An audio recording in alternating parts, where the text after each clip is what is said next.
So on to our next session, and that's going to be presented by Ruth, who's actually already just been speaking, and Tracy Richards and Tina Caithness, who are going to be talking to us. I think they're going to introduce themselves as well. Oh, okay.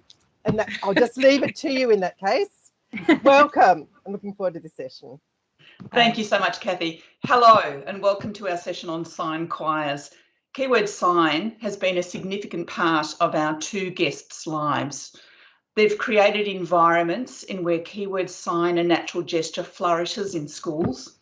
And in those school settings, it's been an absolute passion for both of them. Now, both come from New South Wales, but I'll let them tell you all about their lives and their passion. Let's get to know Tracy and Ruth and how they've supported and encouraged sign choirs. Welcome, Tracy and Ruth.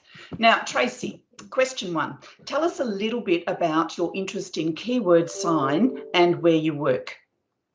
Okay, so I work at a support school, a specific purposes school, SSP, in Mount Druitt. So we work with severe to moderate disability students. We have about 120 students at our school, all with severe to moderate learning disabilities, but they also have a lot of other disabilities underlying as well: autism, behavioural, physical disabilities. And so we use keyword sign to support their communication. So it's been really effective in supporting their communication. And I think you said why I did the signing choir. So about 12 years ago, when I came to the school, there was already a teacher doing the signing choir, and she was doing it really well. But she went on leave, and I'd been part of her joining in her classes. So I kind of took over and then continued doing signing choir, and I just love it so much. I think I love it because it is such an engaging program for the students. They really enjoy it. They're learning their keyword signs easily, quickly, in an environment that is meaningful for them and authentic. And yeah, I just love seeing their faces. I love seeing them perform. I think that's my favourite. And we're going to see them in the afternoon session, aren't we, Tracy? And you're going to run a session on and teach signs and a particular song to everyone, which is fabulous. Now, Ruth, you've had a long history in being interested in keyword sign. When did that start? When I was about 20, which is many years ago, unfortunately. And as you can tell from my accent, I'm originally from the UK, though, you know, don't hold it against me.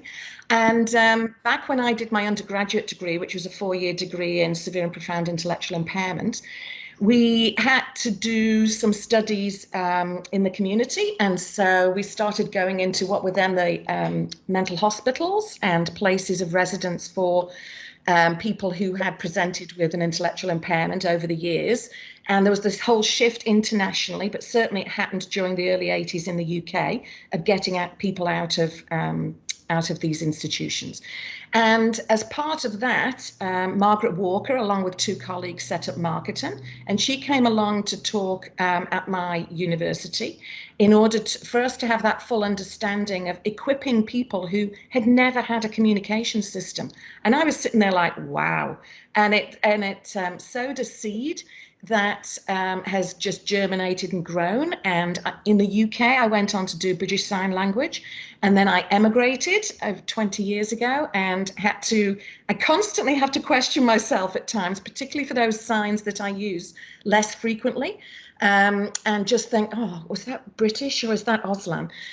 So in coming here, I've embraced Auslan. And I did the presenter training in 2015 at Penrith, which was a fabulous course, 3.5 days, as I recall. And I've also done completed Cert 2 in Auslan, purely for my own interest, and also to have an understanding of culture and to sort of add to my repertoire of signs, but also to establish that I've got good hand shape and things. Now, is your school similar to Tracy's school? Yes, doesn't sound as big. So I'm the principal. We have 12 classes of severe and moderate intellectual disability, roughly classes of 6 students with a teacher and SLSO. And we also have a tutorial centre on site. which is for mainstream students who are disengaged from learning. So yeah, very similar. It's called School for Specific Purposes, or used to be called that in New South Wales. So a special school from age, I think the youngest we can take is 3 years, 10 months, but roughly age 4 through to age 18. Okay, let's now shift gears. We're going to think about the songs that you select in both schools. Let's talk about your repertoire and how you choose a song. Let's hear from you, Tracy, because I know that your repertoire is extensive. How do you select a song for your school? Okay, so I mostly work with the high school students to begin with. So for me, one of the most important things is age-appropriate songs. So you'll rarely see me playing the Wiggles or anything like that, simply because I've got the high school students. So I have to look at things that they're interested in. I look at the speed of the song because there's only so many signs I can use. So it has to be a slow enough song, but I don't want them falling asleep in it and being bored. So, there's a really high balance. I really try finding songs that have some kind of meaning. So you'll notice that a lot of my songs talk about you've got a friend in me, trying, being kind, lifting each other up, leaning on me. So all of those things that have meaning. And then I'll look at songs that that might be related to the topics that we're doing. And so by the time you take all of those things into consideration, it's very limited. I do find, however, if I do find a song that the kids really, really like and it's so quick or there's so many signs or I can't understand the words, I might just do the chorus. And I tend to do that with a lot of my songs anyway. I don't tend to do the whole song. There's very few songs that I've done the whole song. Audacity is a free program where you can cut and paste, and it's normally the first verse, the chorus, and then repeat the chorus. And that way, most of the songs are only about 2 minutes, which is a perfect attention step. And you don't have that awkward dance break where you're trying to do something in the awkward dance break of the song, which is fabulous. They do like air guitaring. They do like air guitar. If there's an opportunity to air guitar, those kids will do it. And so I think that's what, and the other thing that's important to me is giving the students choice. So often I'll put up a song and I'll say thumbs up or thumbs down, and I'll give them a vote. And, if majority say thumbs up, then we'll try it. If it doesn't work, then it doesn't work. You just go, okay, no, that song's not working, and try again. So, do you do something similar, Ruth, or is it autocratic at your school and you decide the songs? No, sometimes we've been intrigued by some of the national things that have come out. So from the UK, they did the carpool karaoke for Down syndrome awareness. And so we've sort of embraced some of those, and we found that they've used great songs. So in presenting them to the kids, saying, oh, new song, we're going to do some new singing and new signing. And we've just found that generally people have also chosen quite catchy songs. We also do things like Matty B. Rap's version of True Colours, rather than Cyndi Lauper's, because that was used in a bit of online advertisement for inclusivity. And so it was being embraced by special settings, and it was like, oh, we could do that, So sometimes we've just been inspired through, somebody will come in and say, oh, Down syndrome have put out a new carpool karaoke, and so the inspirations come from them, and sort of just hearing the lyrics of some songs. It is hard to choose because you've got to be so careful about some of the explicit language used in some songs, but also the popularity. Yeah. We've also heard from other presenters this morning about songs that are popular, and from across Australia, in Western Australia, in Victoria, and New South Wales. There is a song I know that you share, Ruth, with those other schools. And what song is it? Well, it could either be Katy Perry's Raw, or it's going to be You've Got a Friend in Me. They both seem really popular. Yeah, we have a folder. I could kick myself for not bringing it home with me. And I had every intention, but you know, you're not Fridays alike. And we actually use a folder and don't use any inserts in between it. So it's a pre-loved A4 folder, and we actually use the cover itself and have the PCS symbols on Velcro within it. So we say, you know, choose a song and we will sign it, and all the songs are represented. So the students feel they have some control, and certainly we see that they have their favorites. And we know that certain students always choose the same songs, but that's okay. And that's our repertoire. So for those days where you need to go over a song a couple of times, or you've got some, you know, incident happening at school, you can just sort of control how many of them you're managing.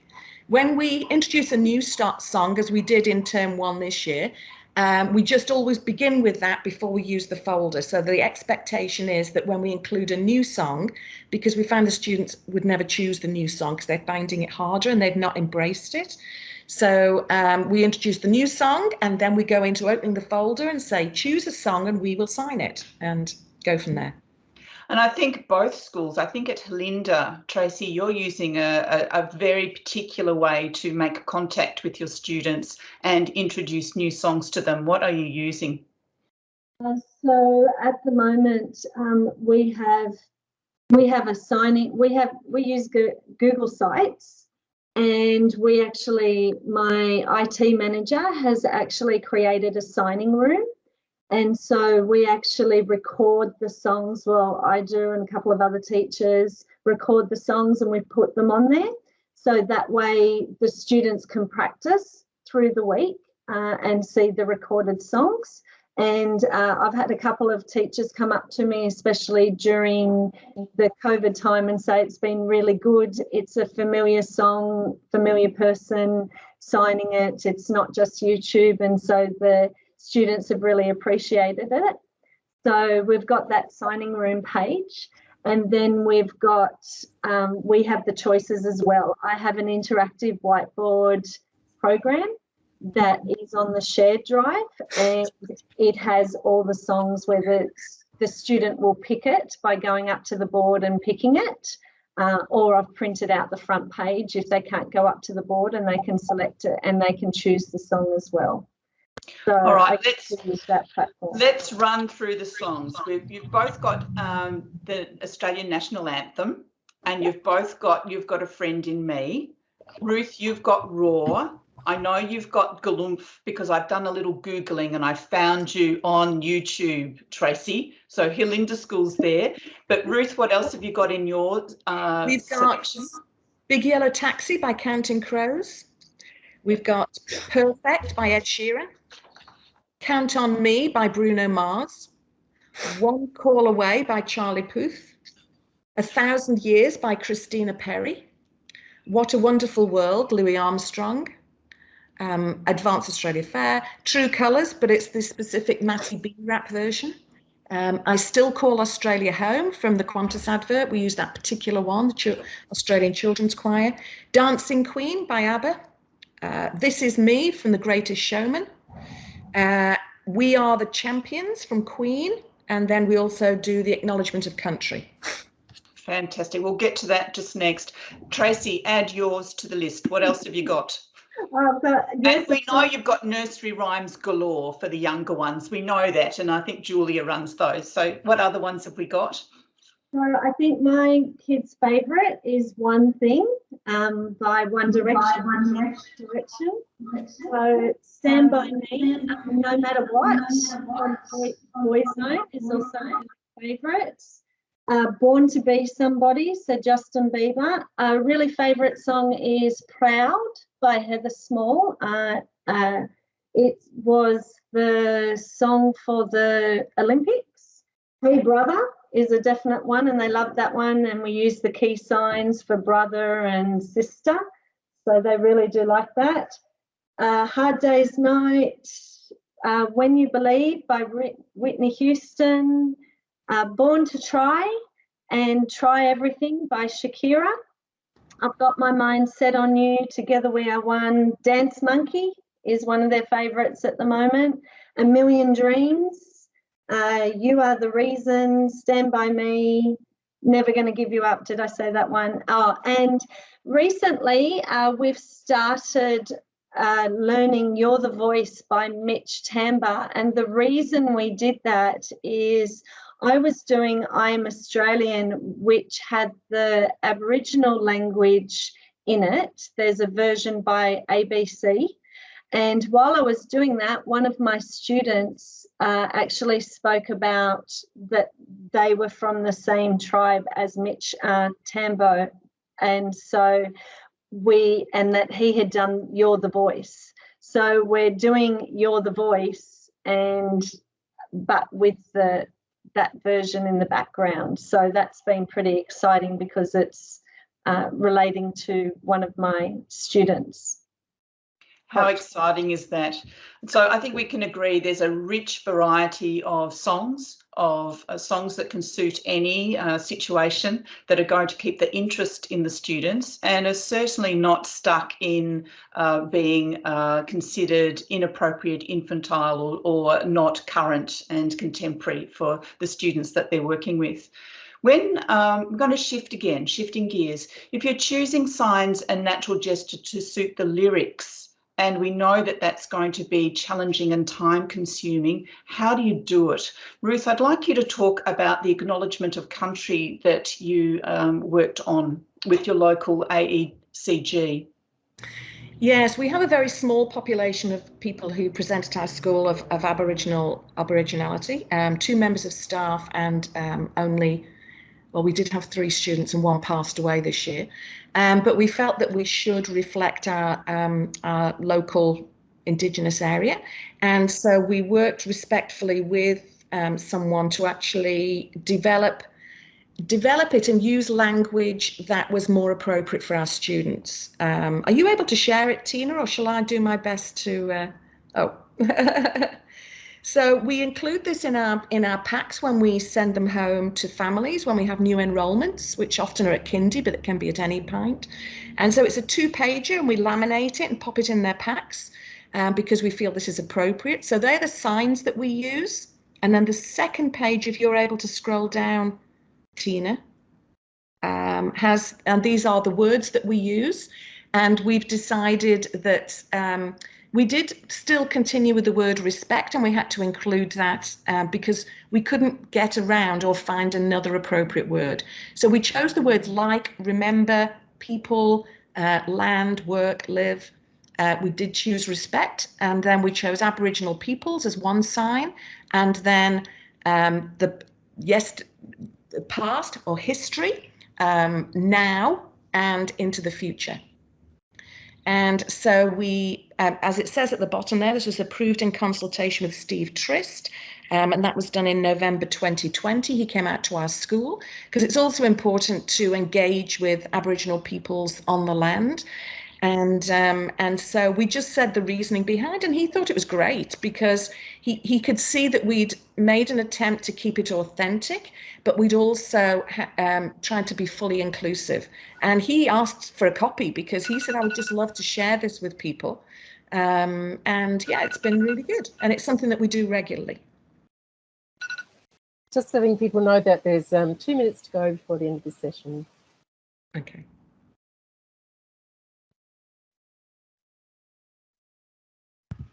Tina, I'm not sure if you're talking, but you're muted. Okay, I'm just struggling to close the page. I think I've done it. Oh, phew. All right. So that's thank you, and thank you for telling us how you collaborated and the decisions that you made. It's quite wise. We're just going to talk about quickly. This is the rapid fire section of today. We're going to be thinking about how do you get your students to participate in sign choir. So let's start with you, Tracy. What is the commitment of your students? We come to signing choir practice every week, which is in my classroom. We make it fun. We play a few games. So I might have on the board different coloured fish swimming, and I'll be saying, look for the yellow fish, and I'll keyword sign it or sign it rather than saying the word, and then they have to run up and find it. We might I'll pick the songs from the board. After a couple of songs, I might play a game of who's going to sign it first. Now, so will you go into this in your session in the afternoon, Tracy? Will you mention a little more about this? I can go in, so that's fantastic. So if people are wanting to know how engaging Tracy is, they might like to go to the afternoon session. Now, Ruth, you've been very prescriptive and you've given us some fundamentals of signing choir. So what we might do is share that with Libby Brownlee. We might end up having that. I won't share it on the screen, but I'd like to know, do you think there are benefits of choirs, of signed choirs, Ruth? Oh, fabulous. The students themselves have been really engaged. We run it through clubs in the lunch times. We run 2 half-hour clubs during our lunch breaks. So students have all eaten in class generally because they're still learning to manage packaging and things. So during this very long break, we started introducing clubs, of which signing choir is really popular. So the students have to want to be there. And if we feel that students are not engaged, they don't have to stay, but we'd like them to know what they're rejecting if their teachers put them forward for it. And we actually currently have one student who's never signed yet, but she thoroughly enjoys coming along. She enjoys being included. She's an elective mute, and so she's obviously selective about when she uses words. I have heard her speak. Fantastic. But, you know, now I have to cut you short because we're at 20 past. So thank you to Tracy and Ruth. You've been wonderful in this Q&A. It's a session filled with just wisdom and your shared knowledge and experience. We thank you and we wish you all the very best for you and also for your choirs in the future. Thank you.